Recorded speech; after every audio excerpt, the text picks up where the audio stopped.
Oh, yeah, that loud one, that must be me. That must be me, bro. The loud one, the chatty one back there. The one back there selling dime bags or whatever, bro. Selling QP, bro. You know what I'm saying? Pushing weight. That's me.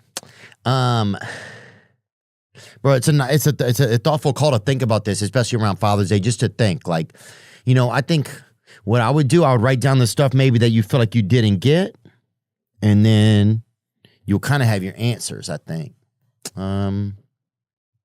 For me, I think some of it would have just been direction. It would have been like, maybe if my father would have put his hand on the back of my neck more. That's like a very fatherly son or parental type of thing. The back of the neck. And not looking at your children with judgment. I was looked at with judgment a lot. Mostly judgment. In fact, probably 250% judgment.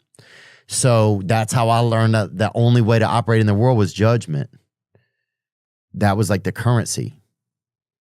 It was like, oh, I'm going to judge you. That's kind of how I showed affection, was through, oh, I'm going to judge you less. If that sounds, I don't know if that sounds real to anybody or not. You think that's real, Halston? That's actually really interesting. But yeah. Why do you think that is? Oh, well, I think it makes perfect sense, because if somebody judges, the only look I see in a parent's eyes is judgment, then that's all I'm going to do of myself, and it's all I'm going to do probably of others, especially if it's like if there's like intimacy or just communication. So, yeah, that's what I did. And it's a survival skill that can help you a lot, because you're judging things. You get really good at judging this, judging that. You know what I'm saying? You get really good. But it'll keep you alone too. It can anyway. So, but blessings to you, bro. Happy Father's Day to you. And I'm just thinking out loud too, bro. I don't know any of this. I'm not a scientist. But yeah.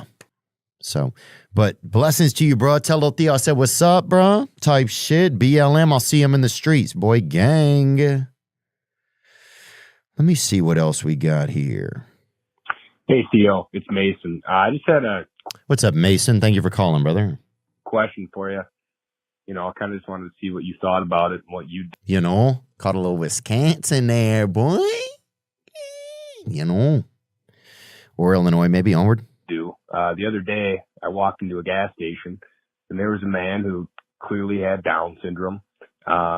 He didn't look the oldest. Oh, yeah, the ops. And he was trying to buy some beer. And I kind of read the situation and knew what was going on. But the clerk actually, you could tell he didn't know what to do. And he kind of looked at it, and he actually turned to me like, sir, what do you think of this?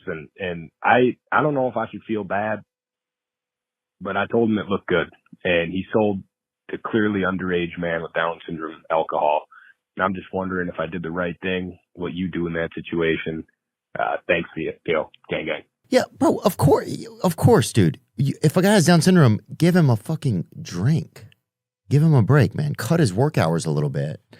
Like, yeah, dude, I remember when we were growing up, if a guy had Down syndrome, you give him a beer. You bring him. You'd even get some beer from inside. If your dad wouldn't give you a whole can, you'd come and just give him and just let him just drink it out of your hand.